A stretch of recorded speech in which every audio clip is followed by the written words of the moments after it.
In this lecture, I'm going to show you how to add worksheets to your workbooks.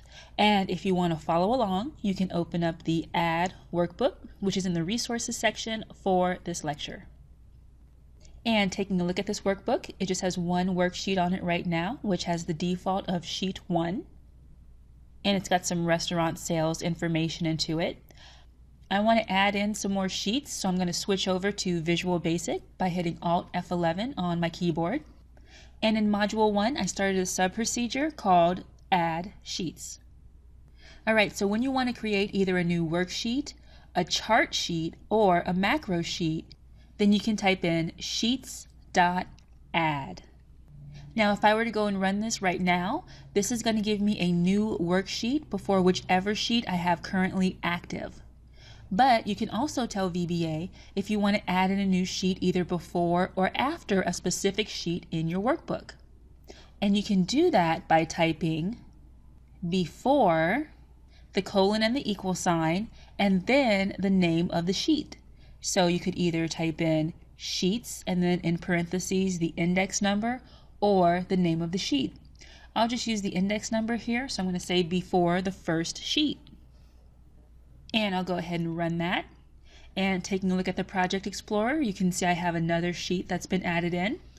When I switch over to my Excel, you can also see that there's another sheet that's been added in. All right, let me head on back.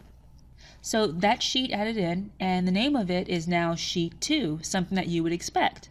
But what if I wanted to name the sheet while I was adding it? There's just a couple of things that I have to change. I'm going to go ahead and put my before in parentheses here and then add my name property to that. So .name equals, and I'll call this one report. And I'll run that. And you can see by looking in the Project Explorer and when I switch over to Excel, I now have a new worksheet called Report. All right, let me go ahead and head on back to VBA and I will remove the name here to show you something else. Well, let's say that I wanted to add in 2 worksheets instead of one at a time. Well, how can I do that? So after my before and then sheet 1, I'm going to type in a comma there, and I want to use the count argument, and you see it popped up there in the tooltip. So I will type in count and then the colon equals. Now you can tell that I'm going to be using count here because it just got bold, and I want 2. All right, so right now I have, 3 sheets. I'll go ahead and run this, and now I have 5. Now let's also say that I wanted to add in 2 chart sheets, because that's the benefit of using sheets over worksheets.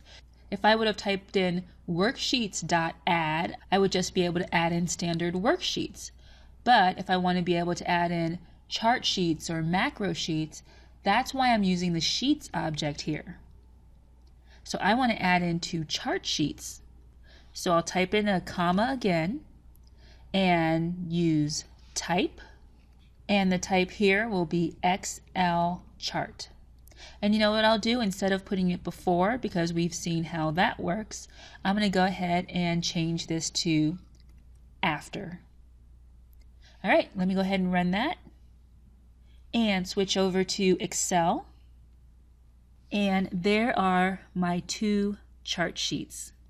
So when you want to add in new blank sheets, it's just a matter of using the add method. And you could just type in sheets.add.